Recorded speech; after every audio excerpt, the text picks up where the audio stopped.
Edward Williams గారు ఒక చక్కటి కథ చెప్తారు. అది కథే.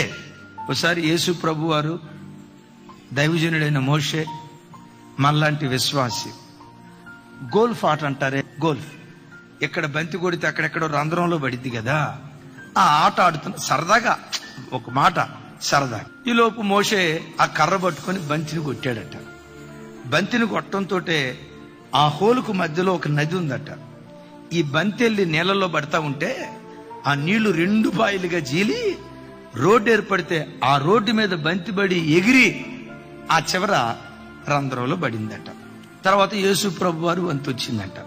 యేసు ప్రభు వారు కూడా బంతిని కొట్టారు. మోషేకు రెండు పాయలైనట్లుగా నీళ్లు రెండు పాయలు కాల.